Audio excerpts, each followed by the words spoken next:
Okay, so we're going to prove this statement here. We're going to assume that S is a real number and it is an upper bound for a set A, which is a subset of the real numbers. And we want to prove that S is equal to the sup of A if and only if for every epsilon bigger than 0, there exists an A naught contained in A, satisfying S minus epsilon is less than A naught. So let's go ahead and talk about what the definitions of these things are. So let's go ahead and draw a picture so we can see what's going on. So we know that this set A, right, is a subset of the reals, of the real line. So this line indicates all the real numbers. And what it means for S to be an upper bound is that it is any number bigger than any number in A, right? So let's say A had like 5, right? Then, and maybe this number here on this parenthesis part, right, was 7, right? So that means any number past 7 is, well, actually 7 and any number above is an upper bound, right? Because 7, since this is an open parentheses, 7 is not an element of A, but it's the smallest out of all of the other upper bounds, right? Another upper bound could be like 9, 15, whatever, right? All these are upper bounds, but in this case, 7 is the smallest of all those upper bounds, right? So that means in this case, 7 would be the sup of A, because what the sup of A means is that it is the smallest of all of the upper bounds, okay? That's what it means for it to be the sup of A, okay? So hopefully you got that. So here's sort of a rough diagram of what's going on. Now let's go ahead and look at the logical stuff of this, right?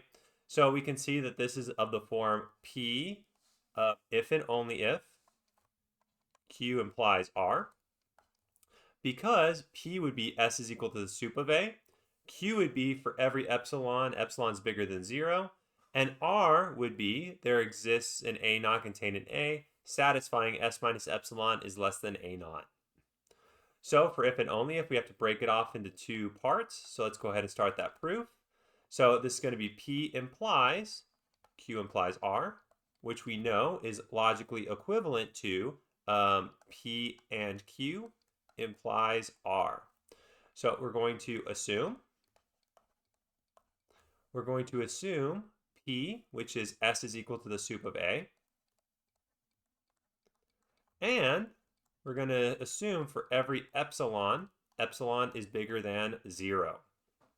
Okay, so now let's consider what S minus epsilon would be, right? So if S is the sup, so let's go ahead and draw another picture. So let's go ahead and draw this picture here where we have, this is the reals, and this is A, right? So if S is the sup, that means S would be this guy right here. So S minus epsilon would be somewhere in A, right? Because any number less than S would automatically be in A because S is the smallest of all the numbers that are bigger than A, right? So that means S minus epsilon would be somewhere in A, right? So this means, this implies, right, that S minus epsilon must be less than S, right? Okay? So this implies that S minus epsilon is not an upper bound for A, right? Or of A, right? Okay. So if it's not an upper bound for A, then that means there must exist some number in between S minus epsilon and S, right? That there must exist some number between S minus epsilon and S. And we can call this number A naught, right? There must be some element in A that's between S minus epsilon and S, right? Because of the density of Q and R, right? Which we will talk about a little bit later. There must at least be a rational number between these two. So this implies that there exists an A naught contained in A, right? Such that S minus epsilon is less than A naught, which is what we wanted to show, right? We wanted to prove that S is equal to the sup of A, right? And for every epsilon, epsilon is bigger than 0. It implies that there exists an A naught contained in A, satisfying S minus epsilon is less than A naught. And that's what we've shown here. Now we're going to go the other way. We're going to do Q implies R implies P, right? So we're actually going to look at the negation of this. We're going to prove this by contradiction. So we know this is equivalent to Q implies R and the negation of P. So Q implies R. So Q is for every epsilon, right? For every epsilon bigger than 0. So we're going to assume for every epsilon is bigger than 0. This implies, right, that there exists an A. There exists an A naught contained in A such that S minus epsilon is less than A naught, right? And of course, S is an upper bound, right? S is always an upper bound in these situations, right? But in this case, we're going to assume the negation of P. So we're going to assume that S does not equal the sup of A, right? So let's go ahead and draw another picture to sort of illustrate what's going on here. All right, so we have the real numbers. We have A here. So we know that S is an upper bound, so S is like somewhere here, right? But we know that S is not the sup of A, so it cannot be here. It cannot be there, okay? So let's go ahead and let S prime equal the sup of A, right? Because the axiom of completeness says if we have a bounded set A, right, that means S, there is a supremum of A right here, right? If A is bounded, which it is. Okay, so let S be the sup of A. So, S prime, sorry.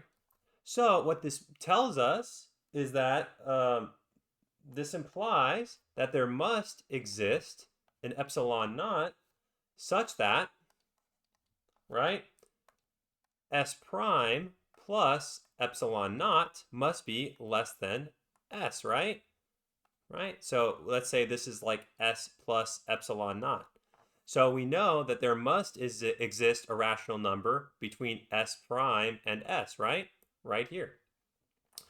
So we know now that this implies that, so S prime plus epsilon is less than S. So this implies that S prime is less than S minus epsilon naught.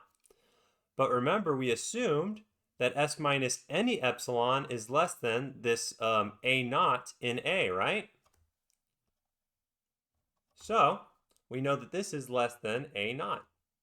So this implies that S prime is less than A naught.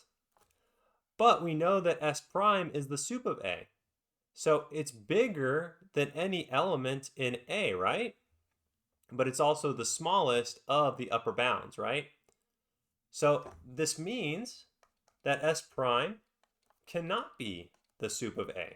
And there is our contradiction, right? We established S prime to be the sup of A, but assuming that we had S minus epsilon is less than A naught, and S is not equal to sup of A, that led to a contradiction.